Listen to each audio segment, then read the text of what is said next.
गोवा विधानसभा monsoon सत्र के अंतिम दिन रात 10 बजे के बाद संगीत पर रोक का मुद्दा जमकर गूंजा। विपक्षी नेता और गोवा फॉरवर्ड पार्टी के अध्यक्ष विजय सरदेसाई ने इस मुद्दे को उठाते हुए कहा कि रात 10 बजे के बाद संगीत पर रोक पर्यटन और शादी समारोहों को प्रभावित कर रही है। उन्होंने कर्नाटक का उदाहरण देते हुए कहा कि जैसे कर्नाटक में रात 1 बजे तक काम करने की छूट है, ठीक वैसे ही गोवा में भी ये छूट दी जानी चाहिए। विधानसभा के पटल पर विजय सरदेसाई ने यह प्रस्ताव रखा और इस विषय पर मुख्यमंत्री डॉक्टर प्रमोद सावंत ने भी कहा कि सरकार भी इस विषय पर खुलकर विचार कर रही है।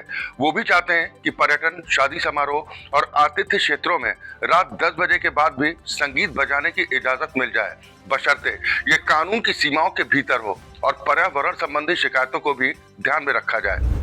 इस विषय पर पर्यावरण मंत्री एलेक्स सिक्वेरा ने सदन को जानकारी दी है कि राज्य सरकार इस संबंध में दिल्ली के वरिष्ठ वकीलों से परामर्श कर रही है, जिससे 2005 के सुप्रीम कोर्ट के आदेश की समीक्षा करने के लिए याचिका दायर की जा सके। हालांकि मुख्यमंत्री ने यह स्पष्ट किया कि सुप्रीम कोर्ट के आदेश को सीधे चुनौती देना मुश्किल है और इसीलिए जो भी उपाय सोचे जाएं वो कानून के दायरे में ही हों। वह इस पर विजय सरदेसाई ने कहा कि इस बैन की वजह से पर्यटन क्षेत्र को भारी नुकसान उठाना पड़ रहा है।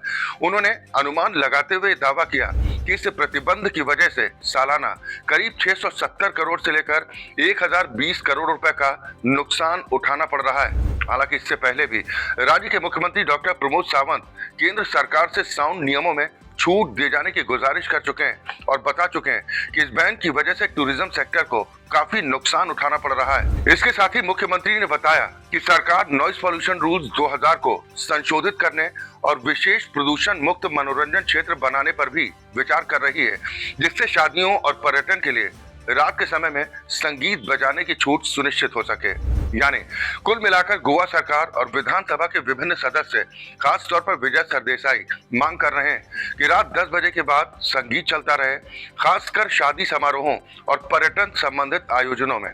मुख्यमंत्री ने भी इसे स्वागत योग्य कहा है, लेकिन उन्होंने कानूनी और पर्यावरणीय बाधाओं का हवाला भी दिया। साथ ही केंद्र सरकार को प्रस्ताव भेजे जाने की जानकारी भी मुख्यमंत्री ने दी है। उन्होंने कहा कि सुप्रीम कोर्ट के आदेश पर कानूनी कदम उठाने की तैयारी चल रही है। गोवा सरकार ने कानून में संशोधन के जरिए और जोन तैयार करने जैसे विकल्प भी सुझाए। देश और दुनिया की और भी बड़ी खबरों के लिए आप जुड़े रहिए राष्ट्र टीवी के साथ।